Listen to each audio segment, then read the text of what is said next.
Assalamualaikum teman, perkenalkan nama saya Wahid, penduduk asli pribumi Dusun Manggung, Desa Jimbaran, Kecamatan Bandungan.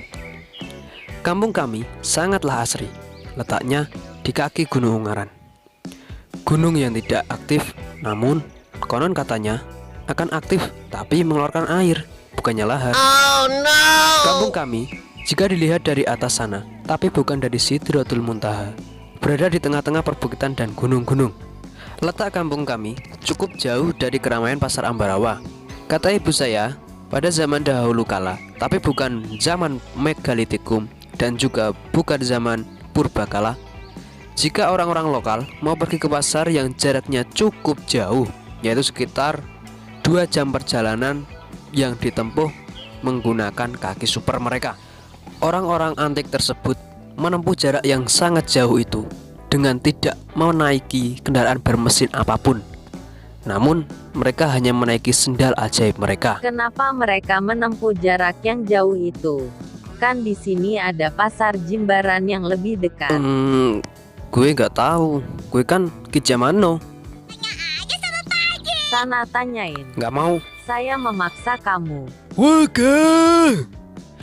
Kemanapun perginya, mereka selalu berjalan kaki. Sungguh strong ya orang-orang dulu. Iyalah, mereka kan makannya 1 sate 7 tusuk. Oh begitu resepnya. Kalau begitu, aku juga mau dong makan sate-sate 7 tusuk satu tusuk satu. Jangan ngomong apa tuh Doraemon. Alah, Boe, aku pengen sate. Di zaman dahulu sebenarnya sudah ada angkot, tapi mahal banget. Emang berapa sih harganya? Segitulah biaya naik angkot zaman dulu. Adapun 1 ringgit adalah setengah dari 5 kilo. Dan 2 ringgit adalah 2 kali setengah dari 5 kilo, yang kita sebut dengan 5 kilo atau 5 rupiah. Namun, uang 5 rupiah saat ini telah punah. Dan kini mata uang terkecil di Indonesia adalah 100 rupiah.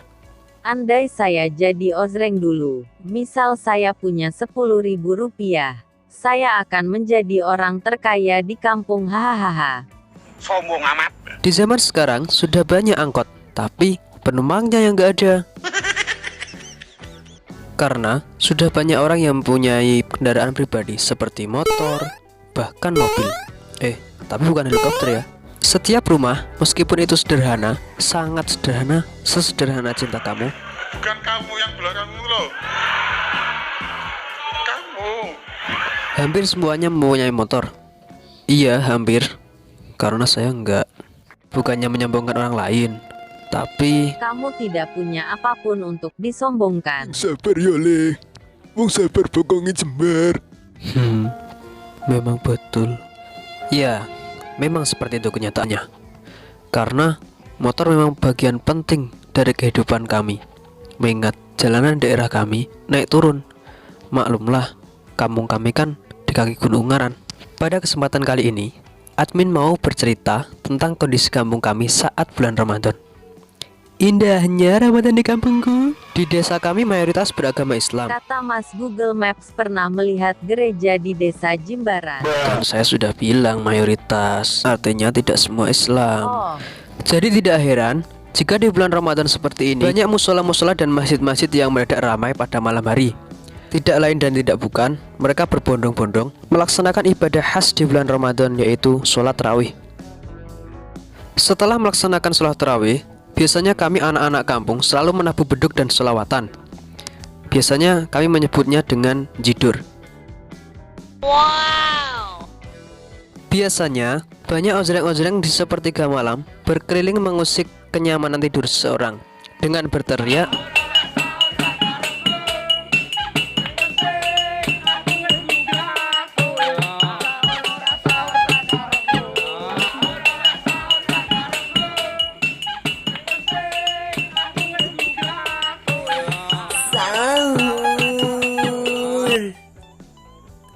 Sahur.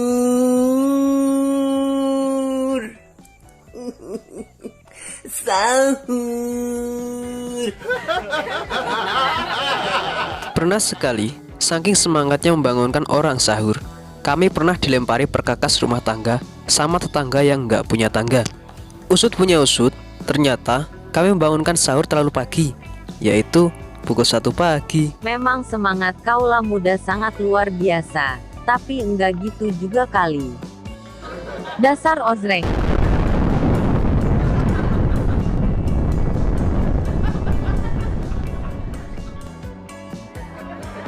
Setelah pulang sekolah, biasanya kami berburu buah apa saja yang bisa diburu di jalan sekitar rumah kami dan memintanya dari sang pemilik.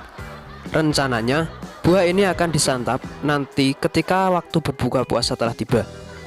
Saat siang hari, yang biasanya anak-anak kecil bermain ke sana kemari mendadak menjadi makhluk lemah, makhluk tidak berdaya, menjadi kaum rebahan yang di rumah saja. Malah ozreng bocil yang masih segar-segar. Ternyata dia puasa setengah hari. Hari semakin sore, musola-musola dan masjid-masjid bersautan bacaan kitab suci Al-Quran yang sangat indah untuk didengar. Suasana yang biasanya biasa-biasa saja mendadak ramai, memecahkan rasa lapar di perut kami dan seolah-olah menjadi obat lapar bagi kami. Dan kami auto bukar kembali deh. Keseruan terjadi jika bocil-bocil saling berebut mikrofon untuk mengaji. Hingga pernah sekali mikrofonnya rusak dan orang sepuh pun datang dengan wajah yang sangat sangar. Bocil-bocil ketakutan. Ternyata doi nggak marah, malah dia senang jika musolanya bisa ramai seperti ini. Sepuh itu membenarkan mic-nya, lalu membiarkan bocil-bocil itu mengaji. Sebelum Ramadan tiba, musola hanya ada orangnya jika waktu sholat maghrib saja. Waktu sholat yang lain juga ada sih. Ya, orang mandi, membayar pajak, dan sholat fardu secara munfarid. Setelah bertadarus, dulu biasanya kami ngabuburit di sebuah pohon sejarah. Letaknya tak jauh dari musola, sekitar 20 meter ke arah selatan dari musola. Ya, memang cukup terdengar aneh, tapi begitulah adanya. Di saat orang lain yang berkecukupan ngabuburit di taman kota, di pasar-pasar, bahkan di pinggir-pinggir jalan, yang pastinya mencari takjil untuk berbuka atau sekedar mengisi waktu luangnya menunggu maghrib. Menurut saya maghrib itu tidak perlu ditungguin juga pasti akan tiba jika sudah waktunya. Iya.